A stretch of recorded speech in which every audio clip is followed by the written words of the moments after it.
What's up? As you can see, y'all caught me right in the middle of dinner. This is my dinner throughout the day. Apple and some water. You know, any kind of fruit and some water, that's my dinner. And as a snack between dinner, I probably snack on something like cheeseburgers, fries, hot dogs, pizza. You know, just as a snack between, you know, until it's time to eat dinner again.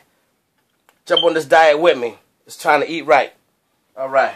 Now, welcome to blog number 6, entitled Testimonies. This testimony that I have, which everybody knows about, is something I tell everywhere I go. But when you look at what a testimony is, of course you have that testimony when you go to court and you get up there and you tell what you saw. Well, I don't know if that's a testimony. That might be considered snitching. But anyway, you know what I mean. Now that testimony that we Christians tend to give when we trying to give glory and honor to God for something that He's done in our life. But you have to be careful about a testimony, because a testimony can become your crutch. When I first got my testimony, when this accident happened to me, when I first got my testimony, and I gave it at this church. Now, I wasn't really trying to give a testimony. I was just telling them what had happened to me, because I walked in church with a neck brace on, and everybody looked at me like, what happened to this dude? And the preacher asked me to stand up and give my testimony. So I just told them what had happened to me, and the reaction I got in the room was like everybody was jumping up and down and giving God glory, and that was something that was new to me. So when I started doing my music ministry, my gospel rap, everywhere I go, I would give my testimony about what God had done for me. And the more and more I gave that testimony, it seemed like the more and more I got confident about giving this testimony. It's almost to the point where I just couldn't wait to give this testimony. Check out some of these testimonies that I gave. But it wasn't until I was leaving Charlotte and I fell asleep driving, and I flipped my Suburban like 9 times and went through the windshield. I had broken my neck, my hip, and my ribs. And I had severed my left ear. When I was leaving one of my clubs in Charlotte, and I fell asleep behind the wheel of my Suburban, and I flipped 9 times. And I went through the windshield. And I broke my neck, my hip, my ribs. And they had to sew my left ear back on. Now the reason I'm standing here looking so good today is because somebody was good to me. So I was leaving one of the clubs I was involved with in Charlotte, North Carolina, and I fell asleep behind the wheel. And I flipped my Suburban 9 times and I went through the windshield. Tell your story. I had broke my hip, my ribs, I broke my neck. And they had to sew my left ear back on. I was coming from one of my clubs I was involved with in Charlotte. I fell asleep behind the wheel of a Suburban, my truck. I went flipping 9 times. I went through the windshield. I broke my neck, my hip, my ribs. I severed my left ear. They had to sew it back on. I get to the hospital. Are you all right? How you feel? I'm good. They took x-rays. Like, look here, Mr. Dancer. You know, we know you're Superman and everything, but it's a time to just be honest with yourself, because you got a broken neck, you got a broken hip, several broken ribs, and you got your left ear is hanging off. I knew none of this. Let me know when the camera start back.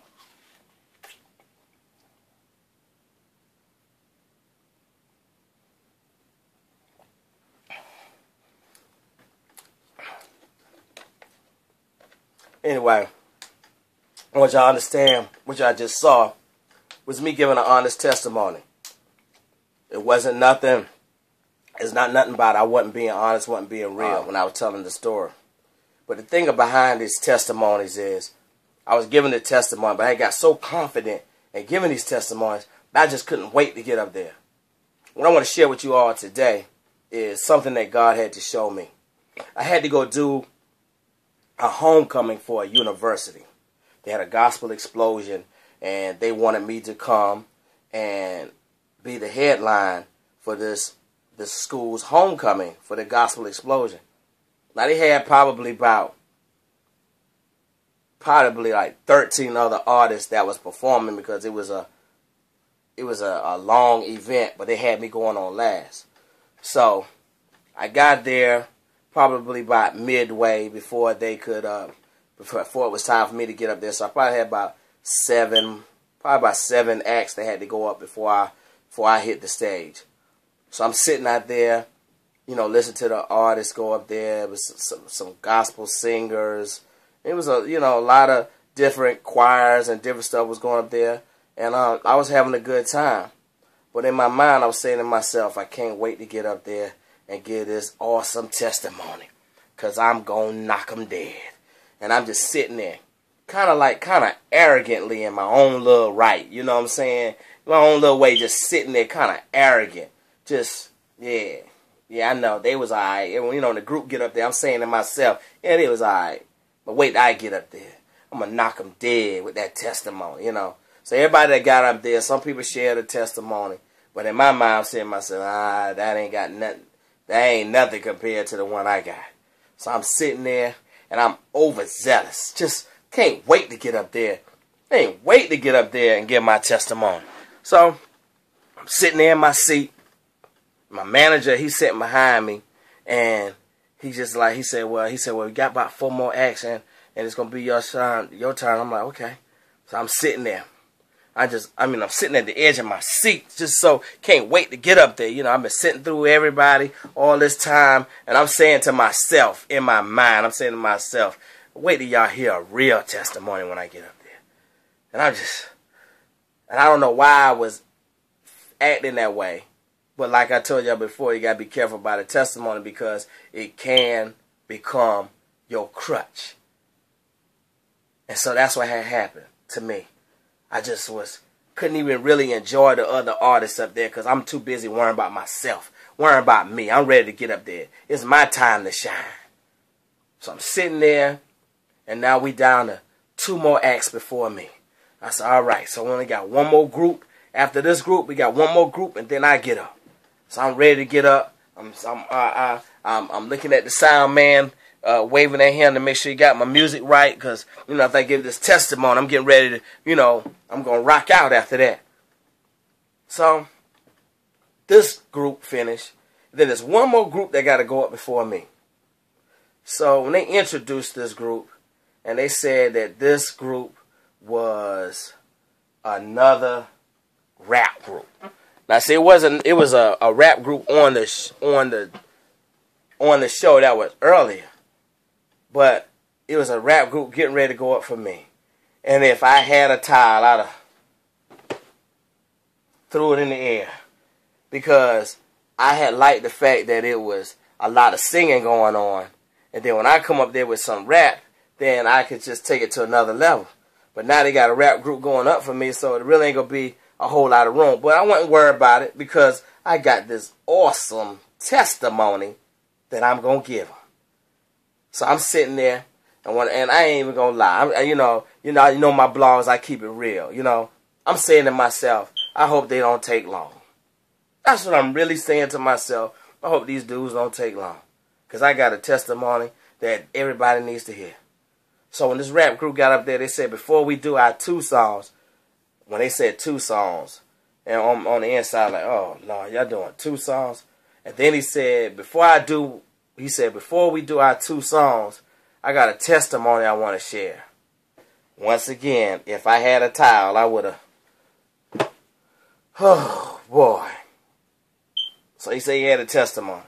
So I'm sitting there saying to myself, please don't take long. Now, I'm just keeping it real with y'all.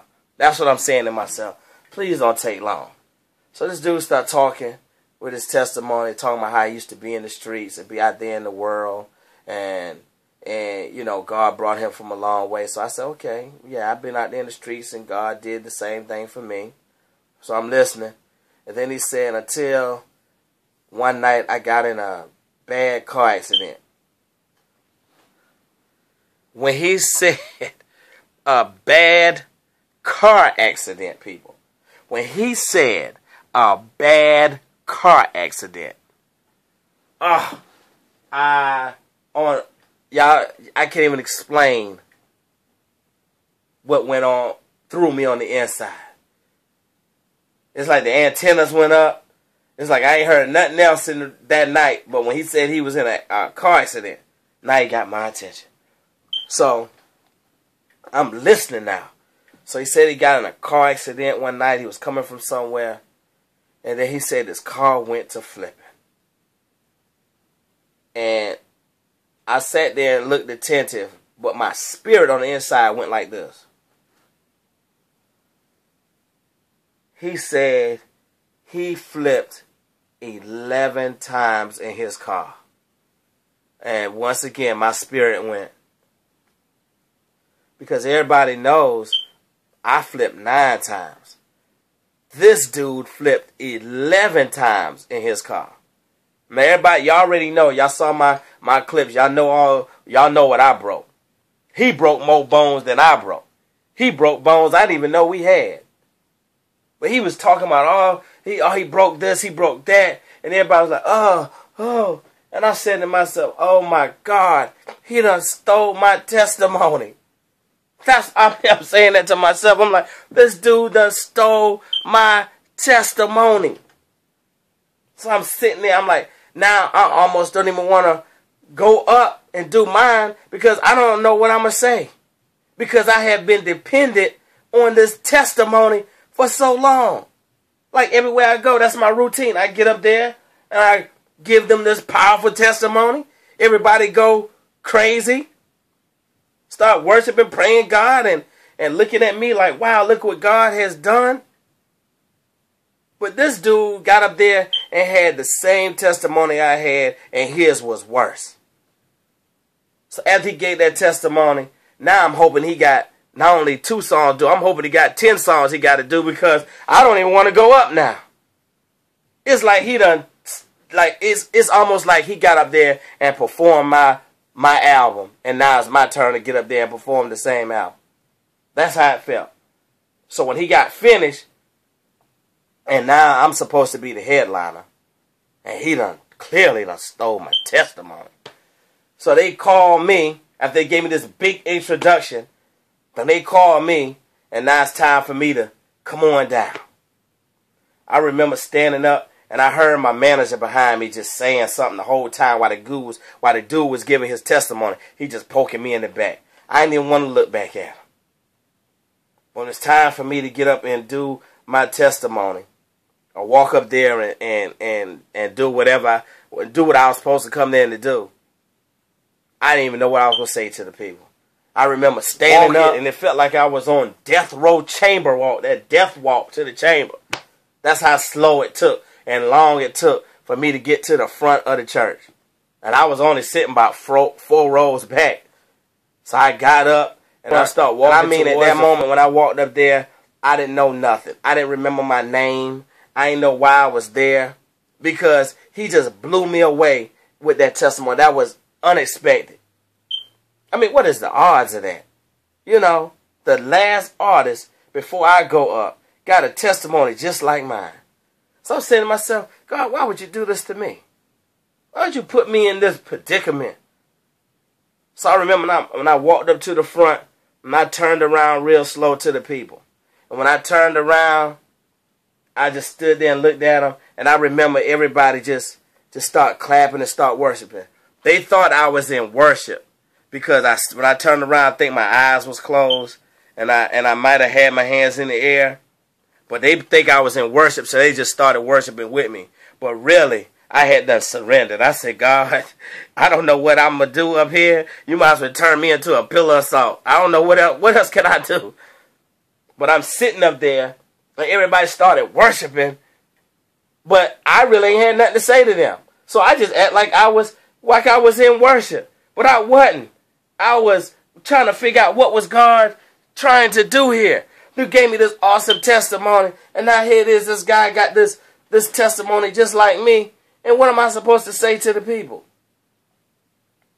And then when the worshiping slowed down, and it was time for me to talk, that's when God let the revelation pop into my mind. And this was God himself saying this to me. This wasn't no text message from nobody. This wasn't no prophet said something to me early. This wasn't nothing that I read or heard some preacher say on TV. This was God himself. Seriously.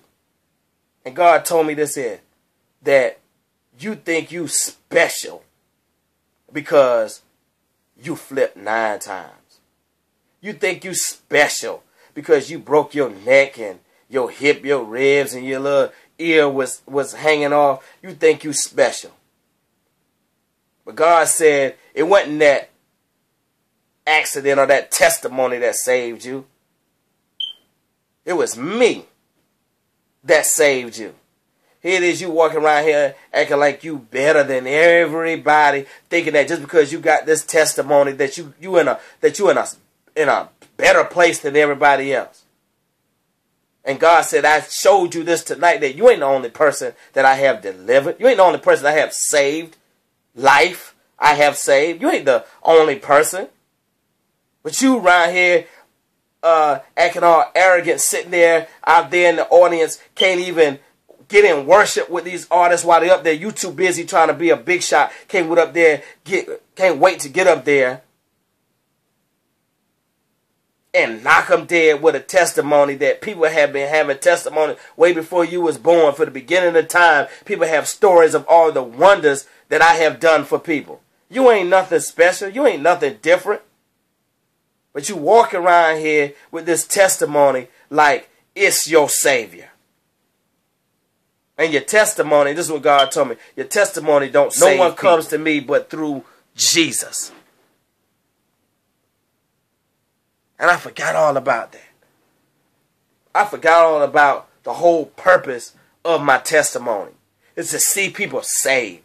To show people that, hey, if God could do this for me, he could do it for you. He might not do it for you like he did it for me, but my testimony just to show you that God is able in all situations. But here I have become so selfish. So selfish. Worrying about my little old self. Wasn't even compassionate about the young man that gave his testimony about what happened to him. Oh, he flipped 11 times. He did other stuff. He was so compassionate about his testimony. I wasn't even paying him no attention. I'm just mad that he had a testimony like mine, that he done stole my shine.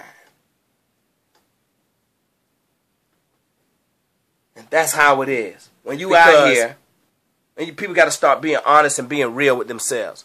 When you out here doing what you do, and if enough people tell you that, hey, you're awesome, I've never seen nothing like you, you're going to touch me. After you hear people saying all these great things about you everywhere you go, you start believing that stuff.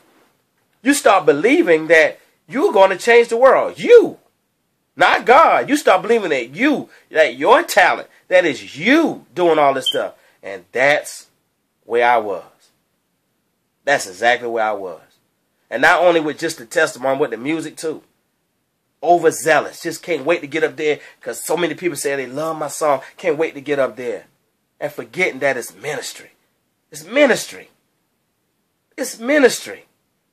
That you got to get up there and you got to want to see people saved. You got to want to see people's minds geared towards heaven. You got to want to see people being delivered and getting their breakthroughs. You got to want to see that. But I had got caught up in all of the compliments. Oh, you're this or you're that. You're wonderful. You're awesome. I love your CD. I'm doing this. And you just start hearing this stuff over and over. And next thing you know, you're like, yeah, I know. Yeah. And thinking it's you. But God gave me that quick reminder that it ain't about the testimony. It ain't about that. Because if all of the things God had did in my life, in God's book, that might be the least testimony that I have for all of the things that he has done in my life. That's the only one thing that I paid so close attention to because it took me out my comfort zone when it happened. But God been doing stuff for me. I had testimonies after testimonies from when I was born. I remember when I was 9 years old and my dad was driving somewhere. We was driving somewhere as a family. And he was doing about 45, maybe 50 miles per hour. I was leaning on the car door, asleep, and I actually fell out the car while my dad was driving. And I believe I was anywhere between 8 and 10 years old. And I fell on a busy road. I fell out the car to the concrete. Rolled off the road into a ditch. I remember seeing the brake lights come on in that station wagon my dad had. I remember seeing my dad jump out the station wagon, running back towards me full speed with everything he got. I remember my dad reaching down for me and picking me up out that ditch, ran back to the car. My mom jumped behind the car, behind the driver, behind the wheel. They rushed me to the hospital. And all I had was a little cut right here. And they had to put some stitches right here on my chest. Nothing on my face. I fell on a busy road that cars constantly going up and down the road. But was not one car coming that day. And I could have fell out that car and went under the tire. But I didn't. So my 9 times ain't the only time God has saved my life. I want to share that with you all today when it comes to your testimonies. And I want you to always remember that God is supposed to get the glory out of your testimony. And all that no matter what he does, no matter what people say, God should always get the glory. I failed to realize that. And that night was a reminder. That was a reminder. And a lashing from God to me. That I better be careful. That I better be very careful with what I do. Because this ain't nothing to play with. This is God's business. I thank you all for tuning in today. That was just my testimony that was on my heart. And I hope it blesses somebody. I love doing these blogs. You know, I keep it real. I keep it 100. I don't have no fancy camera. This is my cell phone. And it's all good. A Samsung Galaxy 3. Verizon should give me some money for that. Anyway, thank you all. And I will see you all on one quick shout out to my website. You already know, www.davynedancler.com. See you all on blog number 7. Deuces.